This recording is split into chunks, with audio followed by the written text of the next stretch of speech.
Penang மாநில துணை முதல்வர் ஜக்தீப் சிங் டியோ துப்புரவு பணியாளர்களுடன் கடுமையான வாக்குவாதத்தில் ஈடுபடும்படியான காணொளி சமூக வலைதளங்களில் பரவியதை அடுத்து அவர் விளக்கம் அளித்துள்ளார். பினாங்கில் உள்ள சி வியூ கார்டன் மலைக்கு செல்லும் சாலையின் ஓரம் இருந்த மரங்களை எந்த ஒரு முன் அறிவிப்பும் இல்லாமல் வெட்டும் நடவடிக்கையை சம்பந்தப்பட்ட துப்புரவு பணியாளர்கள் மேற்கொண்டதால் சாலை பயனாளர் கடுமையாக பாதிக்கப்பட்டதாகவும், முதியவர்களும் குழந்தைகளும் சாலையை பயன்படுத்த முடியாமல் சிரமத்தை மேற்கொண்டதால் தாம் சம்பவ இடத்திற்கு விரைந்து துப்புரவு பணியாளர்களிடம் விளக்கம் கேட்டபோது இந்த சர்ச்சை எழுந்ததாகவும் பினாங்கு மாநில துணை முதல்வர் ஜக்தீப் சிங் டியோ விளக்கம் அளித்துள்ளார். சம்பந்தப்பட்ட சாலை ஒரு வழி பாதை என்பதால் முன் அறிவிப்புகள் வழங்காமல் திடீரென சாலையை மூடியதால் மலையின் மேல் பகுதிகளில் சுமார் 20க்கும் மேற்பட்டவர்கள் கீழே இறங்க முடியாமல் தவித்ததால் பினாங்கு மாநில அரசுக்கு தொடர்பு கொண்டு புகார் அளித்ததாகவும் அவர் கூறினார். அதேவேளை தன்னுடைய மனைவியும் குழந்தைகளும் அதே சாலையில் வெளியேற முடியாமல் தவித்ததாகவும், அவர்களுடன் குழந்தைகளும் முதியவர்களும் வெளியேற முடியாமல் பல மணி நேரம் தவித்ததாகவும் ஜக்தீப் சிங் டியோ தெரிவித்தார். தேர்ந்தெடுக்கப்பட்ட பிரதிநிதியாக மக்களின் அன்றாட வாழ்க்கை பாதிக்கப்படும் போது குரல் கொடுப்பது தமது கடமை என்பதால் சம்பந்தப்பட்ட துப்புரவு பணியாளர்கள் மீது கோபமடைந்ததாக அவர் விளக்கமளித்தார்.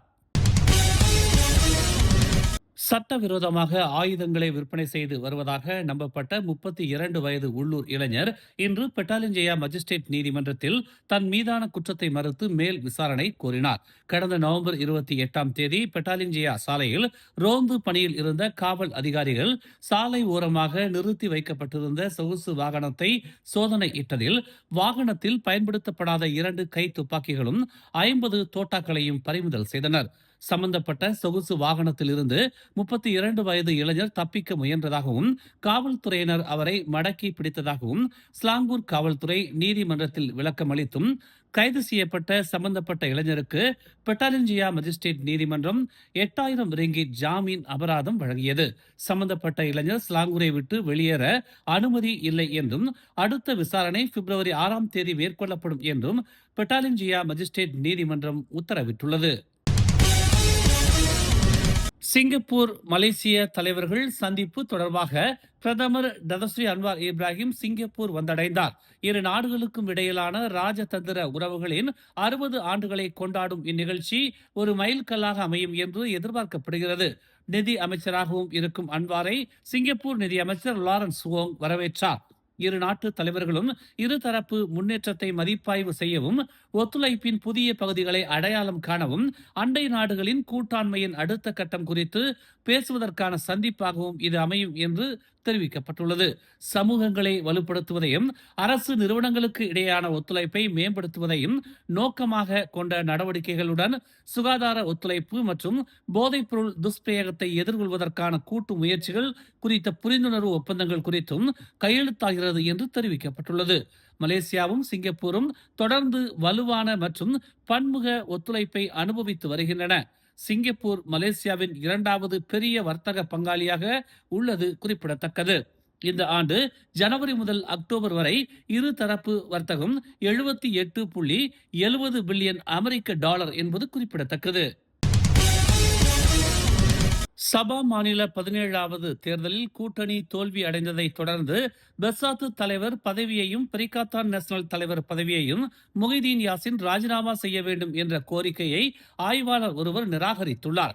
தனக்கென ஒரு தனித்துவமான அரசியல் இயக்கவியல் கொண்ட ஒரு மாநிலத்தில் இருந்து வந்ததால் தலைமை மாற்றத்தை தூண்டும் அளவுக்கு இந்த கோரிக்கை வலுவாக இல்லை என்று நுசாந்திரா அகாடமியைச் சேர்ந்த அரசியல் ஆய்வாளர் அஸ்மி ஹசான் தெரிவித்துள்ளார். சபா பெர்சாத்து செயலாளரிடமிருந்து வந்ததால் அதில் எந்த தகவலும் இல்லை என்று அவர் குறிப்பிட்டார். அந்த தேர்தலில் பெரிகாத்தான் நேஷனல் தோல்வி அடைந்ததற்கு முஹிதீன் 100 விழுக்காடு பொறுப்பேற்க முடியாது. முஹிதீன் மீது அழுத்தம் உள்ளது. ஆனால் அது பயனுள்ளதாக இருக்க வேண்டும் என்றால் அது சபாவிற்கு வெளியே இருந்து வர வேண்டும் என்று அவர் கூறினார். குறிப்பாக தீபகற்ப மலேசியாவில் இருந்து வர வேண்டும் என்று FMT ஊடகத்திடம் அவர் தெரிவித்துள்ளார். சபா பெர்சாத்து செயலாளர் யூனுஸ் நூடின் கட்சி போட்டியிட்ட 33 இடங்களில் எதிலும் வெற்றி பெற தவறியதால் முஹிதீன் பதவி விலக வேண்டும் என்று வலியுறுத்தியிருந்தார். பிரதமரின் முன்னாள் மூத்த அரசியல் செயலாளர் ஷம்சுல் இஸ்கண்டார் அகீன் மற்றும் சர்ச்சைக்குரிய தொழிலதிபர் ஆல்பர்ட் டை ஆகியோர் மீது இன்று அமர்வு நீதிமன்றத்தில் 4 ஊழல் குற்றச்சாட்டுகள் சுமத்தப்பட்டன. இதில் தலா மொத்தம் 1,78,829 ரிங்கிட் மதிப்பிலான ஊழல் குற்றச்சாட்டுகளும் அடங்கும். நீதிபதி சுசானா ஹுசேன் முன் குற்றச்சாட்டுகள் தனித்தனியாக வாசிக்கப்பட்ட பின்னர் 49 வயதான ஷம்சுல் மற்றும் 37 வயதான டை மீது குற்றம் சுமத்தப்பட்டன. சபாவில் கனிம ஆய்வு உரிமங்களுக்கான ஒப்புதலை பெற டை ஆர்வமுள்ள நிறுவனங்களுக்கு உதவுவதற்காக டெய்யிடமிருந்து 1,00,000 ரிங்கிட்டை பெற ஒப்புக்கொண்டதாக ஷம்சுல் மீது முதல் குற்றச்சாட்டு சுமத்தப்பட்டது.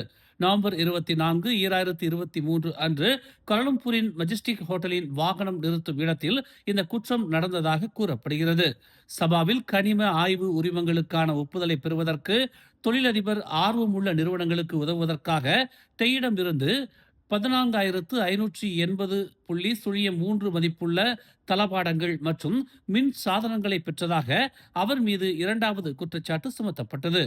கோலாலம்பூர் புக்கிட் பண்டாரயா ஜலான் மேடாங் சராய் 131 என்ற முகவரியில் ஜனவரி 31, 2024 அன்று இந்த குற்றம் நிகழ்ந்ததாக கூறப்படுகிறது.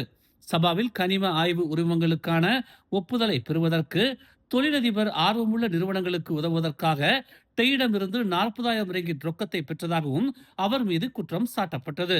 கடந்த ஆண்டு ஜனவரி 29ஆம் தேதி இரண்டாவது குற்றச்சாட்டின் அதே இடத்தில் இந்த குற்றம் நிகழ்ந்ததாக கூறப்படுகிறது. சபாவில் கனிம ஆய்வு உரிமங்களுக்கான ஒப்புதலை பெற தொழிலதிபர் ஆர்வமுள்ள நிறுவனங்களுக்கு உதவுவதற்காக டெய்யிடம் இருந்து 22,249 ரிங்கிட் மதிப்புள்ள தளபாடங்கள் மற்றும் மின் சாதனங்களை பெற்றதாக 4வது குற்றச்சாட்டில் அவர் மீது குற்றம் சாட்டப்பட்டது. ஷம்சுலுக்கு லஞ்சம் கொடுத்ததாக டெய் மீது 4 குற்றச்சாட்டுகள் சுமத்தப்பட்டன.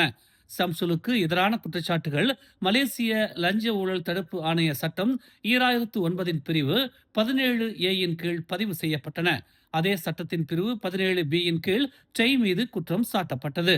இந்நிலையில் ஷம்சுலுக்கு 2 உத்தரவாதங்களுடன் 1,50,000 ரிங்கிட் ஜாமீன் வழங்கப்பட்டதோடு வழக்கு முடியும் வரை அவரது பாஸ்போர்ட்டை பறிமுதல் செய்ய நீதிபதி உத்தரவிட்டார். மேலும் மாதத்திற்கு ஒருமுறை அருகில் உள்ள MACC அலுவலகத்திற்கு வருமாறும் அவருக்கு உத்தரவிடப்பட்டது. டெய்க்கு 2 உத்தரவாதங்களுடன் 70,000 ரிங்கிட் ஜாமீன் வழங்கப்பட்டது. 2 வழக்குகளுக்கான மறு விசாரணையை ஜனவரி 8ஆம் தேதி நீதிபதி நிர்ணயித்தார். பிரதமர் டதஸ்ரீ அன்வார் இப்ராஹிம் 2வது முறையாக செனட்டர்களாக 3 அமைச்சர்களை மீண்டும் நியமித்ததை வரவேற்றுள்ளார். அமைச்சர்கள் டதஸ்ரீ சைஃபுடின் அசத்தியோன் Ismail, Dato' Sri doctor Zambry Abdul Kadir மற்றும் டாக்டர் முகமது நயீம் முக்தார் ஆகியோருக்கு தனது பாராட்டுகளை அவர் தெரிவித்துள்ளார். அவர்களின் புதிய பதவிக்காலம் இன்று முதல் டிசம்பர் 2, 2028 வரை அமலில் இருக்கும் என்று தெரிவிக்கப்பட்டுள்ளது. மறு நியமனங்கள் அமைச்சர்கள் கொள்கை தொடர்ச்சி மற்றும் முக்கிய பொறுப்புகளை தொடர உதவும் என்று பிரதமர் அலுவலகம் தெரிவித்துள்ளது. கவனமான மற்றும் விவேகமான மதிப்பாய்வுக்கு பிறகு பிரதமர் மடானி அரசாங்க அமைச்சர்கள் மற்றும் துணை அமைச்சர்களின் பட்டியலை இறுதி செய்வார் என்று பிரதமர் அலுவலகம் தெரிவித்துள்ளது. மேலும் செய்திகளை தெரிந்து கொள்ள தமிழ் மலர் இணையதளம், தமிழ் மலர் செயலி மற்றும் மலர் டிவி யூடியூப் சேனலை வலம் வாருங்கள். எங்களோடு இணைந்திருக்க மலர் டிவியை பதிவு செய்து கொள்ளுங்கள்.